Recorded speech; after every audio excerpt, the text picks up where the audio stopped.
بسم الله الرحمن الرحيم. قال الله تعالى في كتابه المجيد: اليوم أكملت لكم دينكم وأتممت عليكم نعمتي ورضيت لكم الإسلام دينا. صدق الله العظيم. حضرات، اللہ تبارک و تعالیٰ نے جو ہمیں دین عطا کیا ہے وہ ایک مکمل دین ہے. اس میں زندگی کے تمام مسائل کو ایڈریس کیا گیا ہے اور زندگی کے ہر میدان سے متعلق ہدایات دی گئی. اللہ تبارک و تعالیٰ نے قرآن کریم میں اعلان کیا ہے کہ یہ دین مکمل ہے. اس میں نہ کوئی کمی کر سکتا ہے اور نہ کوئی اس میں اضافہ کر سکتا ہے. اور اگر کوئی دین میں اضافہ کرنے کی کوشش کرے گا تو یہ ایک بہت ہی مذموم کوشش ہوگی، بہت ہی زیادہ اللہ تبارک و تعالیٰ کے نزدیک ناپسندیدہ حرکت ہوگی.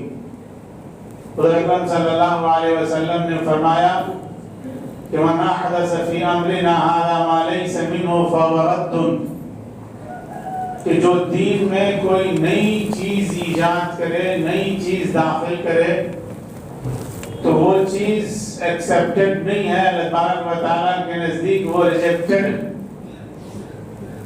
اور جو یہ کوشش کرتا ہے تو گویا وہ اپنی زبان سے تو نہیں کرتا لیکن اپنے انداز سے یہ کہنے کی کوشش کرتا ہے کہ دین میں یہ کمی رہ گئی تھی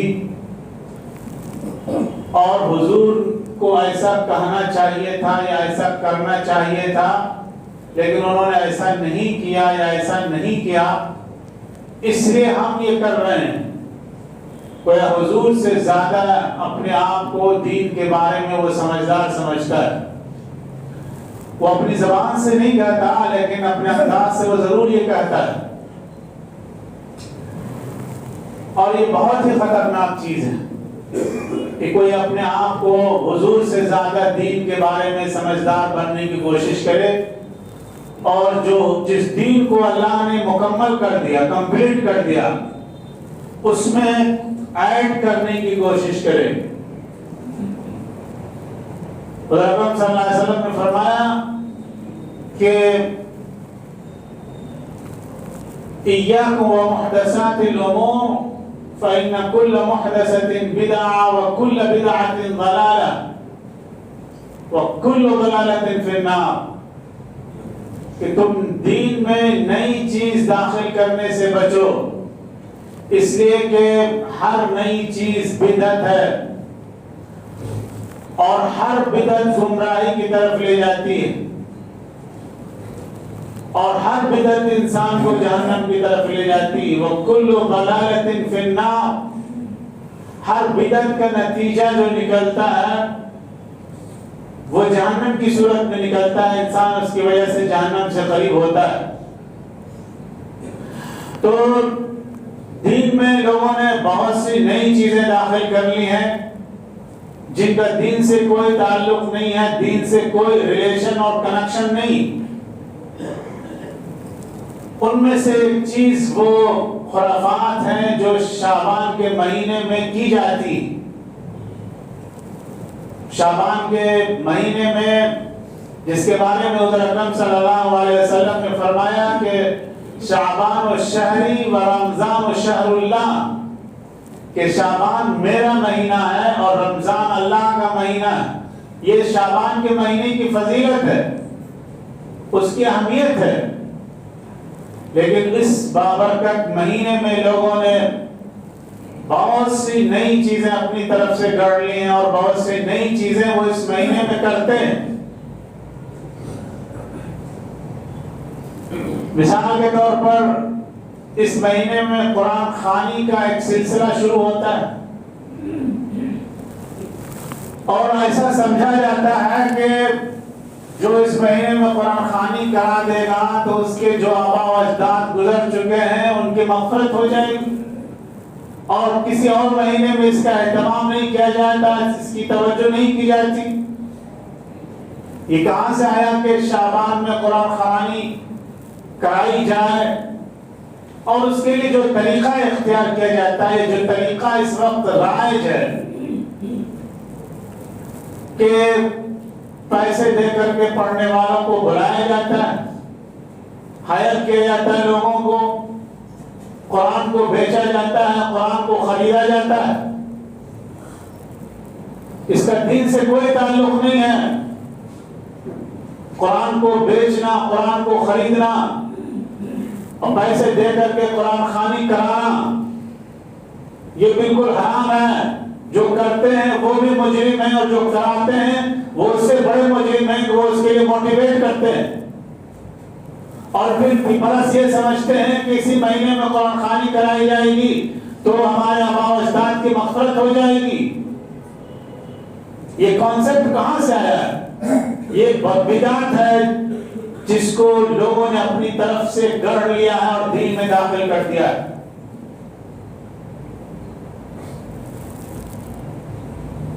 کیا صرف پیسے دے کر کے قرآن خوانی کرانے سے مغفرت بالکل پکی ہو جاتی؟ یہ کس نے کہہ دیا؟ تو پھر نماز پڑھنے کی کیا ضرورت ہے، روزہ رکھنے کی کیا ضرورت ہے، حج کرنے، زکوٰۃ دینے اور دوسرے جو اعمال ہیں ان کی کیا ضرورت ہے؟ زندگی بھر آدمی آرام سے بیٹھا رہے اور جب مر جائے تو بیٹے کو وصیت کر جائے کہ میرے نام سے ہر سال اتنے قرآن خوانی کرا دینا، بس اتنا ایزی مغفرت کا راستہ تو نہیں ہے۔ مغفرت کے لیے قربانی چاہیے۔ اللہ تعالیٰ دین کو پسند کرتا ہے اور دین کے لیے اس نے کچھ کام کو فرض کیا ہے اور اس کے لیے قربانی چاہیے۔ تو قربانی کی قدر ہوتی ہے، محنت کی قدر ہوتی ہے۔ جو اللہ کے لیے مشقت کر کے مسجد آتا ہے، نماز پڑھتا ہے، فجر میں اٹھتا ہے، اس کی قدر و قیمت اللہ کے نزدیک ہوتی ہے۔ یہ نہیں کہ آپ کچھ نہ کریں اور اس کے بعد آپ کے نام سے قرآن خوانی کرا دی جائے اور آپ یہ سمجھیں کہ ہمارا کام ہو گیا۔ یہ تو عجیب غریب سوچ ہے جس کا دین سے کوئی تعلق نہیں۔ اور اسی شعبان کی 15ویں کی رات میں جو خرافات کی جاتی ہیں اور دین کے نام پہ جو تماشے کیے جاتے ہیں، ان تماشوں کا اور خرافات کا بھی دین سے کوئی لینا دینا نہیں۔ اس رات میں 15 شعبان کی رات میں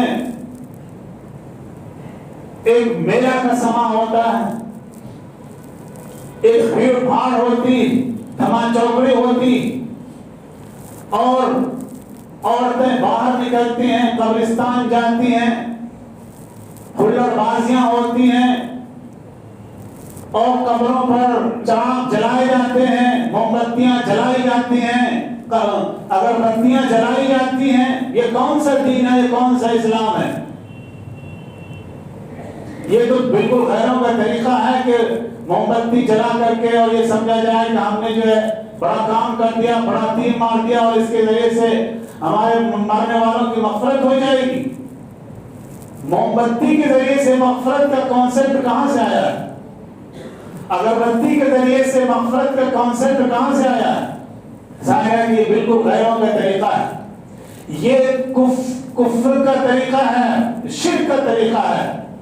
جو لوگ اللہ کے دشمن ہیں ان کا طریقہ ہے، جو لوگ اللہ اعلان شرک کرتے ہیں ان کا طریقہ ہے۔ یہ اسلام کا طریقہ نہیں ہے، یہ مسلمانوں کا طریقہ نہیں ہے، یہ نبی کا طریقہ نہیں ہے، یہ صحابہ کا طریقہ نہیں ہے۔ یہ اپنے من پسند کا دین ہے اور دین میں ایجاد ہے اور دین میں ایڈ کرنے کی کوشش ہے، اپنی ہوس کی تکمیل ہے۔ یہ دین نہیں ہے، دین کے نام پہ تماشا ہے اور دین کے نام پہ ہلڑ بازی ہے۔ ایسی کسی ہلڑ بازی اور تماشے بازی کا دین قائل نہیں ہے۔ دین آسان ہے، دین سادہ ہے، دین عمل کا نام ہے۔ اس رات میں چراغاں کرنا، لائٹنگ کرنا، یہ کہاں سے آیا؟ اس کا بھی دین میں کوئی تصور نہیں ہے، دین میں کوئی کانسیپٹ نہیں ہے۔ 15 شعبان کی رات میں روشنی جلائی جائے، قمقمے جلائے جائیں اور ایک تماشا کیا جائے، سڑکوں پہ میلہ ٹھیلا لگایا جائے اور پوری رات جو ہے وہ ہنگامہ کیا جائے. کچھ لڑکے وہ اسٹنٹ کرتے ہیں، گاڑیاں چلاتے ہیں، طوفان بدتمیزی کا مظاہرہ کرتے ہیں. یہ سب دین کے نام پہ ہوتا ہے. اسی کا نام دین ہے. یہ دین کو بدنام کرنے والے اور جو لوگ ایسا کرتے ہیں وہ دین کے ماتھے پہ وہ لوگ کلنک ہیں، دین کے لیے شرمندگی کا باعث ہے. اسی خرافات کا نام دین ہے. بالکل بھی یہ دین نہیں ہے. یہ دین کے نام پہ تماشا ہے. یہ دین کے نام پہ ایک ڈھکوسلا ہے جو آج مسلمان کر رہے ہیں، اور وہ لوگ کر رہے ہیں جو مسلمان اپنے آپ کو کہتے ہیں اور اپنے آپ کو رسول کا نام لینے والا بتاتے ہیں، رسول کی پیروی کرنے والا خود کو سمجھتے ہیں. رسول نے کبھی ایسا نہیں کیا، صحابہ نے کبھی ایسا نہیں کیا، تابعین نے اور تبع تابعین نے کبھی بھی ایسا نہیں کیا. اسلام کی تاریخ میں اس کی کوئی مثال نہیں ہوئی تھی. یہ پتہ نہیں کہاں سے کس نے اس کو رائج کیا، داخل کیا. تو خلاصہ یہ ہے، اس رات میں کچھ دعائیں کر لی جائیں، کچھ تلاوت کر لی جائیں، بس اللہ اللہ خیر صلاح. اس سے زیادہ اس رات میں کچھ نہیں ہے اور اس سے زیادہ اس کی کوئی اہمیت نہیں. دین نام ہے اس کا. جس چیز کی جتنی اہمیت ہے اس کو اتنی اہمیت دی جائے.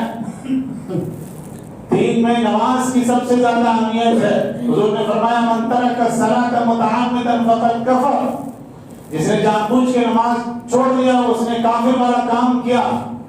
جو لوگ نماز نہیں پڑھتے اور مسجد نہیں آتے، روزہ نہیں رکھتے، 15 شعبان کی رات میں نئے نئے کپڑے پہن کر وہ سب سے آگے رہتے ہیں خرافات کرنے میں، اور ایک رات میں ہلڑ بازیاں کر کے اور دھما چوکڑی کر کے وہ سمجھتے ہیں کہ ہم نے مغفرت کا انتظام کر لیا، بہت بڑا تیر مار دیا.